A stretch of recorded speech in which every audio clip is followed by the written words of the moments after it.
Welcome back, guys. We are back onto the brown Corolla. Now this is another video. This is going to actually skip one I actually started, but we'll explain why when we get some parts for that. So we are getting this a bit more drift ready for the end of this season. As you might know, in between the drag racing season we try and do a bit of drifting, and this is what this car is built for, but it's also built for the road. Now, on the road, it has been a bit rough. There's like a lot of banging, clicking, and all sorts of whining and stuff like this. One of the things that we think we found the problem with is the 456 gear, which is in it at the moment. Well, one of the problems straight away is it's too tall of a gear. Like first gear is about a foot length before you go into second. So we need to change the gear ratio on that. And also the other thing is, you might not be able to see it here, but you probably see how much my hand's moving. There's too much backlash, so it is whining. So our plans are, we are going to put a long shank bolt in, because the bolts that were in it were actually not quite long enough, and the shank was actually too short and actually almost trying to elongate the hole. So that was part of one of the banging. The second one is the panhard rod. Now, if you don't know how this car's set up, I'll show you how it was set up.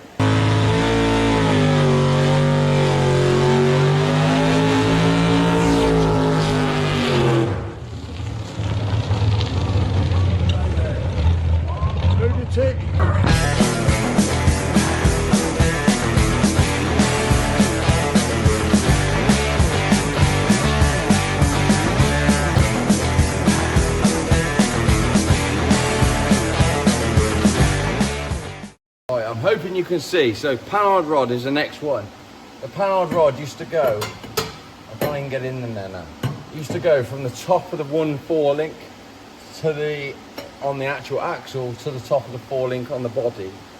Now that was fine, and I think it was working okay, but it actually bound up under certain compression. So we're going to redesign that completely by putting a wishbone into this. Now, what do you mean by wishbone? I'll tell you. Right, so what I mean by wishbone is, the wishbone works on it. This works how they work on a drag race car. You have a point from the one side and a point from the other side, and you have this in the middle. Now, when the axle goes up and down, this actually slides in and out. So it gives you a little bit of give and a bit of tolerance. So there shouldn't be anything binding up. So what we got to do is we got to make a jig for this. We've got to make some tubes to go onto here and some bracing, and this is actually too long at the moment. And I would say a big thanks to Nick for making this up for me, because I didn't have the machinery to do it at the time. So this is the new setup going to be on the car. Now how's it going to work? Well, I'll show you. So what we're going to do is we're going to do something completely different and a little bit new to even me. Normally a wishbone in a drag race car goes in the bottom. So you have the two links at the bottom and the one in the middle of this tube. Now, what I'm going to do on this is I'm going to make, this is the wrong one, this is what the old one was mounted on. I'm going to make something similar to this with 1/2 inch holes, and then I'm going to make a bracket that goes onto this, bolts on with a mount here. Now the reason I'm doing it that way is I want to be able to keep the car nice and low, but I don't want to get too carried away. Now anybody else will put the bracket on the top of the axle and you can have it down here, but when the car's compressed it's going to be getting close to the tube work in the chassis. So I'm going to have it so it's mounted this way, so I can still get to this bolt, but the bolt's going to go in between it, and then we'll have to slide the track locator into it. So it's going to bolt onto these 3 bolts with a 6mm plate, a big double tab, and a bolt going through. And then here we're going to remake these completely and probably make them a little bit narrower with some spaces in between, so we've got a bit of tolerance up and down, and then we're going to get that in. So let's talk, there's more cracking on with it. Right then, here we are. I made a bit of a template, which I've lost the template now, I've put it down somewhere. But I've cut this out by hand with a plasma, and that is basically what it's going to be like. Obviously we'll clean this all up and make it look brand new. But I've done it with a plasma, and I'm going to drill these 3 holes in my spare axle that I got for Chloe's car and get that template completely right, and then we can work on the other mounts that goes up to it to get the center of the track locator together. So let's get this all cleaned up and make it look pretty, and then we'll drill 3 holes.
Got that all cleaned up and I've marked it now. So what I've done is, this is Chloe's axle case. Big thanks to Wayne Orman for this, for her Capri.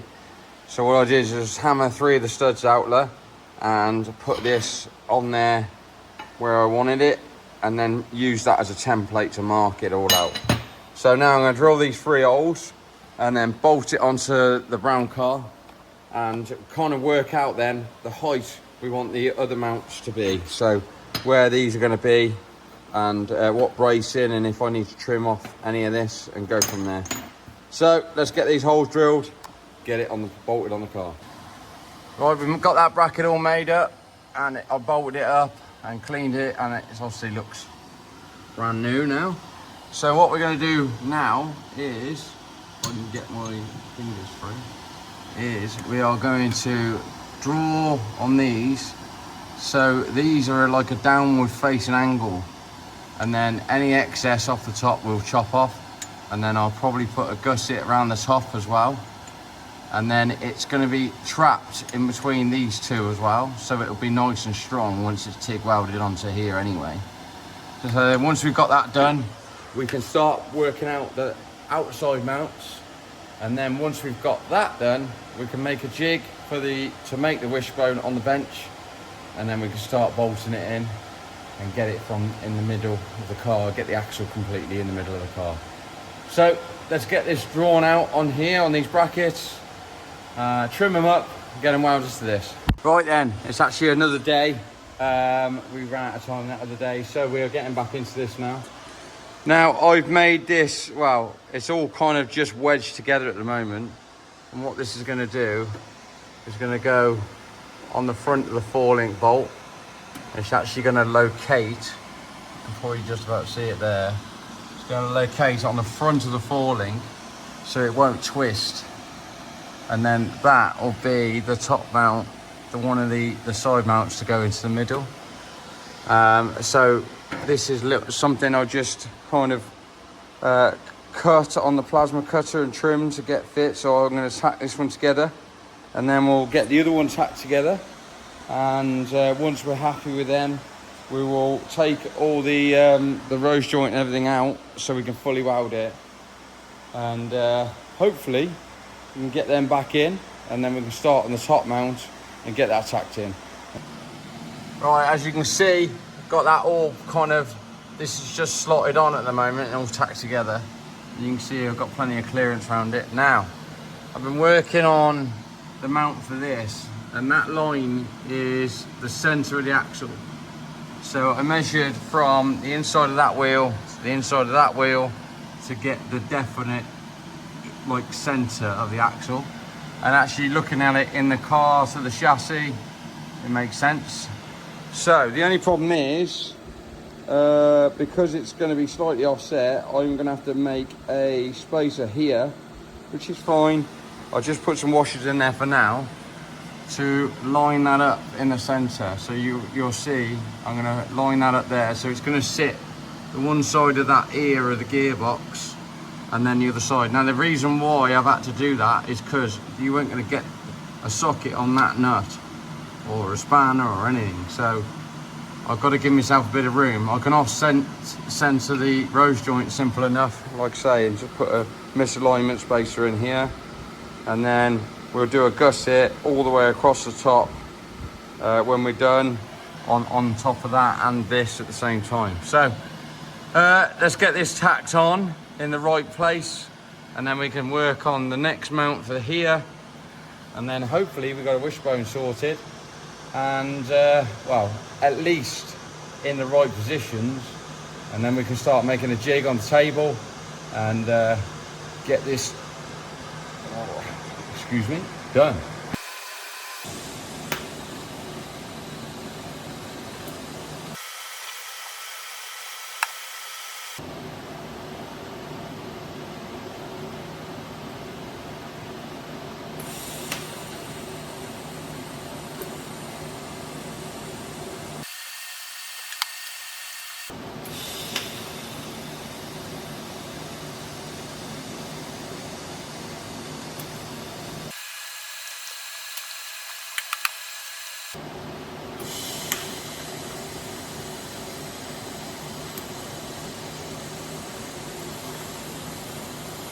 Right, so we got all them lined up now, and that other bracket tacked up, and you can kind of see the vision now, kind of from this point. So what it's going to be is this is going to be slid into the end of a tube that's going to join into this tube.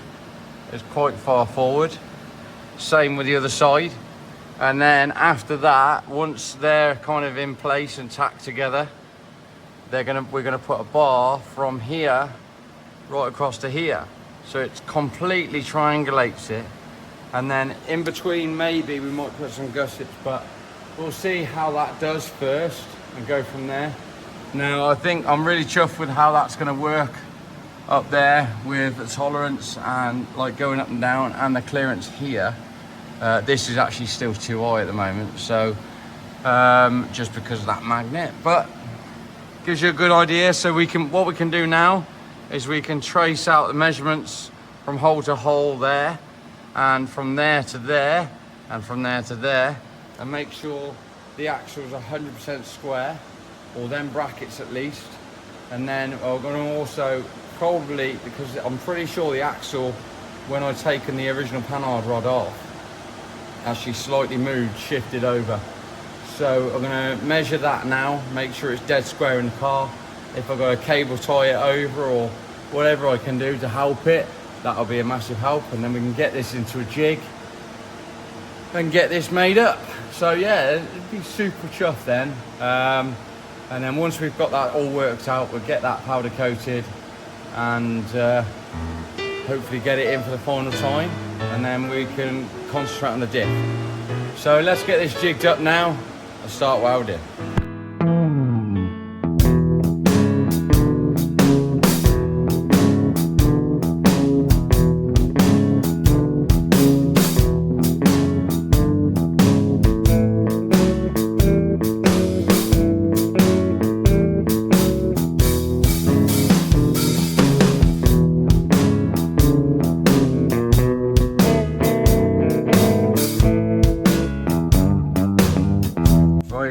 Cut the tube now we're going to notch these ends, so that's going to be the kind of shape of it. And then I've got this slightly smaller diameter tube, and that's going to go across there. And then we might even do some braces from there down as well, just to completely make sure this is braced, because of the angle this is coming off, it's not much of a surface area, it's welded on. So we'll put some extra bracing in here and get that right. And then we can get it fitted into there, and we should be 100%.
now we've got them both notched where we want them and they look quite a parallel.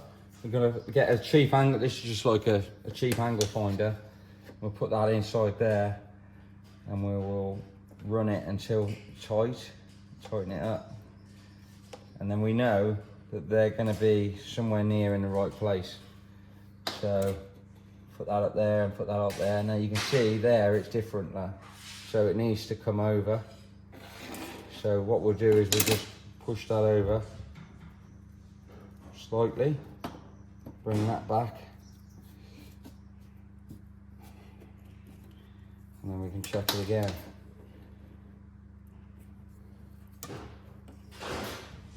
You can see it's a little bit out.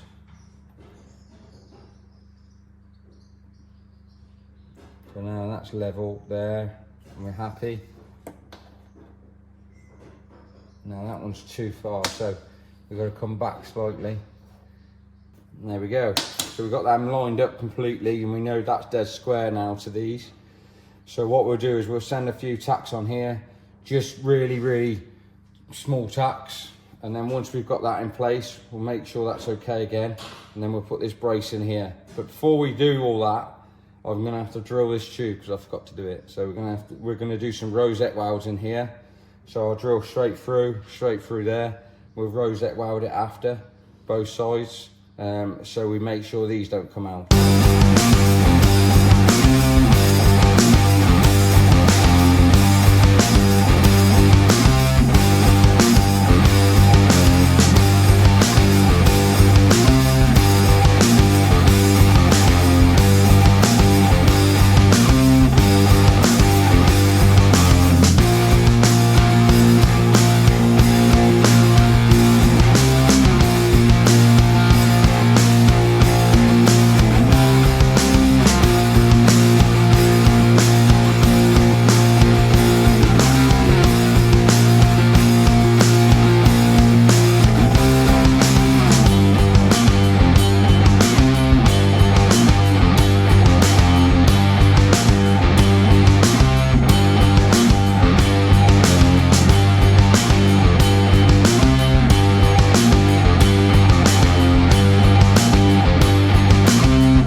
Right, after a massive ordeal, when I welded this too much here and actually got this bit stuck inside.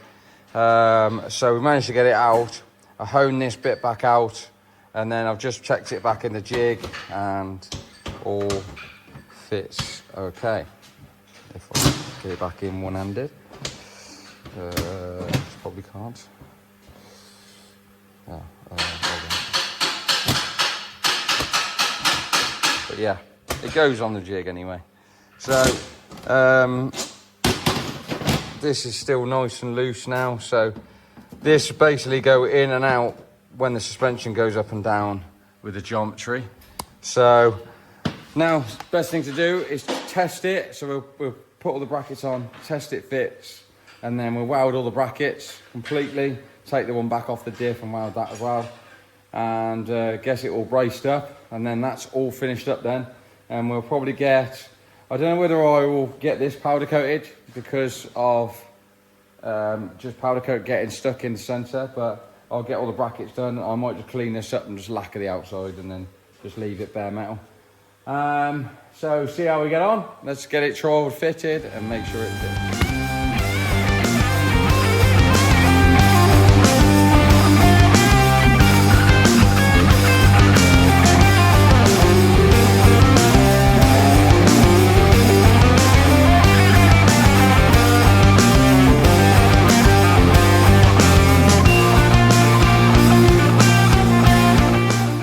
Right, so there we have it. We have test fitted it. it all looks like it's going to clear okay. I have got to wind the rose joints out a little bit more, because this isn't bolted flush there yet. So just both either side. And then the axle is currently sat in the middle because of a magnet there hanging, just holding the shock over. So, so the next plan is we're going to weld up these mounts completely. This one, this top one that goes on top of the diff, and that one there. And then fingers crossed, that is the axle located, and then we'll get all these brackets powder coated and go from there. I've also got new bolts that go right through the 4-link, as I might have mentioned before. So I've got to get this old panhard rod bracket off that used to be across that way. So I'll take that one off, get the proper bolt in there, and that'll be permanent then. We don't need any of these brackets on the actual 4-link at the back at all, just that one there. So yeah, let's get the ball rolling on getting them brackets welded up, and we can move on to the next stage. Right, okay, so we've been welding up all the little bits. Got that brace that goes on top of the diff all welded up, and I've mounted these and fitted the correct bolts in. So what we're going to do is do a full dry fit up, make sure it's absolutely perfect, and we'll make sure that the axle doesn't move side to side, which it shouldn't, and then we will take it apart and take everything to the powder coaters. So yeah, this bit's really come out quite trick. I curved a lot of the mounts and give it some plenty of gusset treatment, as you can see. So we'll get that on in a minute once it's cooled down, because I'm going to burn my hand, even the mould grips are a bit warm. And yeah, we'll get the rose joint back in there and get it back on and see what it looks like. So there we have it. We've got all the links in, all the spacers in. I obviously haven't put the nuts on the top of there yet, but I've tightened up that and put the shims in. So if there is any adjustment, I can shim it either way as well as not adjusting these. So basically, if anybody doesn't know, to adjust the axle side to side, you lengthen one, shorten the other, and then that will move the axle side to side that way.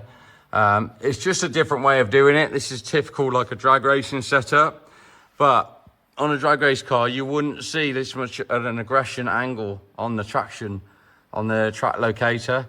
And normally they're here. They're normally joined into the bottom of there. Like on my race car, there's 2 points here and then the point coming to here instead of having it that way. But just to make this easier and because of the exhaust clearance, it made sense to go up the top. And now we know that will go in and out. So the only other thing I can check is I can drop the shockers off and jack it up and down and make sure everything works, but there shouldn't be any reason why it shouldn't work. So that's going to be doing it for this episode. Really hope you enjoyed the content of just being back in the shop working on the brown car. We're trying to get this ready for a good few events, both really exciting events, and it's been 10 years since I've drifted at a certain track, so I look forward to ripping this out, and big thanks for the invite to Sweeps. Big thanks for him organising that for me, and be great to give this a rip again. So on our next episode, we're going to be getting into the diff, putting a 411 diff in this and getting rid of the 4.56. But until then, please make sure you like and subscribe, and we'll see you in the next one. Thanks for watching, guys. Bye.